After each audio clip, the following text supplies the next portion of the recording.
Imagine a country borrows $1 billion, not to build a bridge, not to fight a war, just to keep the lights on. The loan is approved. The press conference happens. Markets barely flinch. And then something strange occurs. The money doesn't go where most people think it goes. It doesn't sit in a vault. It doesn't land in a giant national bank account with the country's name on it. It starts splitting, quietly, immediately, and almost no one talks about who actually gets paid. Because if they did, the story of government debt would sound very different. Right now, governments everywhere are borrowing at historic levels. Rich countries, poor countries, democracies, autocracies. Debt is no longer an emergency tool. It's the operating system.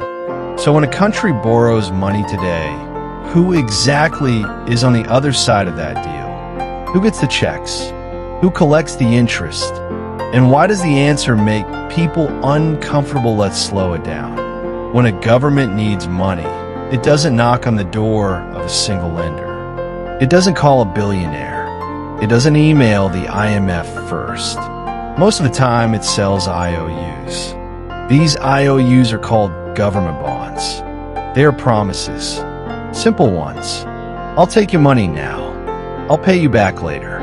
Plus interest. That's it. But here's the first twist. The government doesn't know who will end up holding that promise.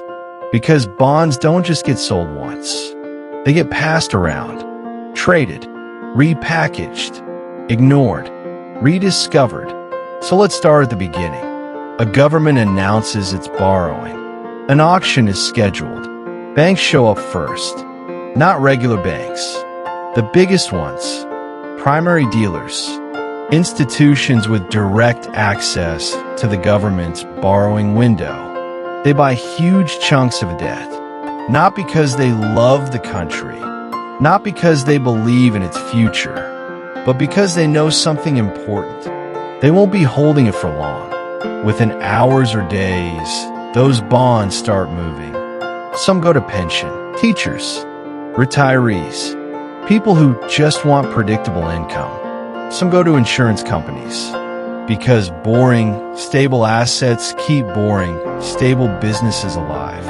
Some go to mutual funds and ETFs, which means millions of ordinary investors now own tiny slices of government debt without realizing it. Some go overseas, foreign governments, foreign banks, foreign funds, sometimes even rivals. And some end up in places you never see. Central banks. This is where the story quietly shifts.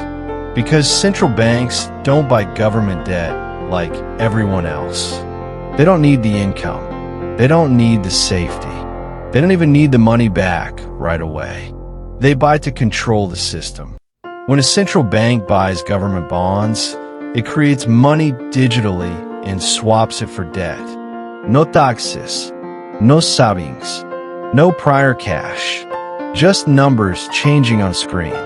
So now the government owes money to its own central bank, which is technically independent, but practically inseparable. It's like borrowing from yourself through a mirror. And this is where the question, who gets paid, becomes awkward. Because the interest payments still flow. Every year, on schedule, from the government to bondholders.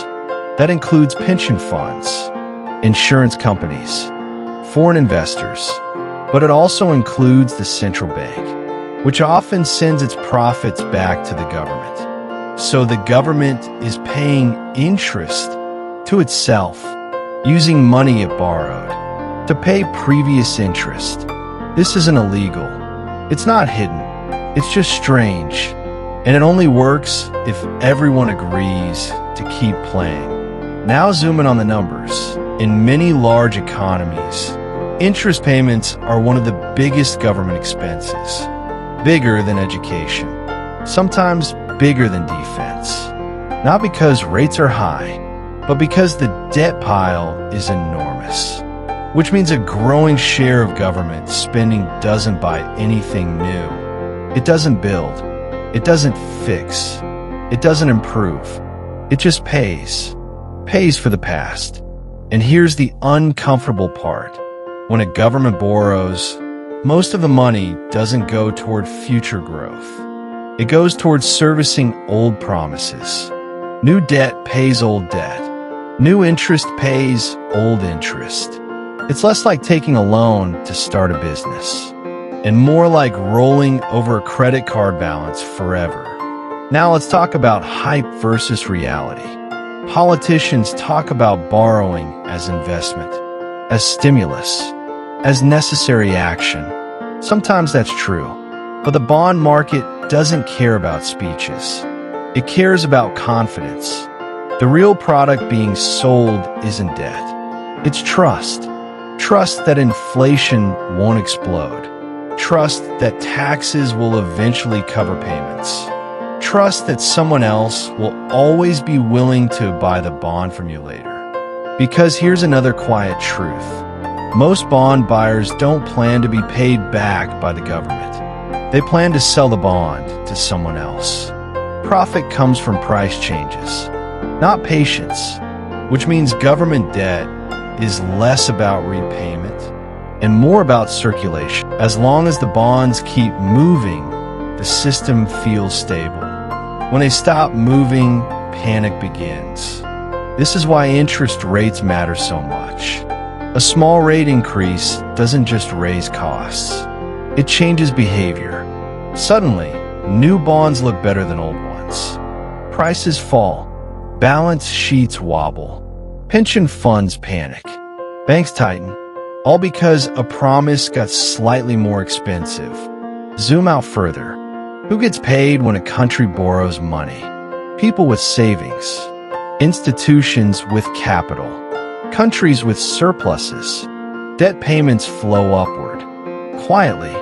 Reliably. Taxes are collected broadly. Interest is paid narrowly. This isn't a conspiracy. It's math.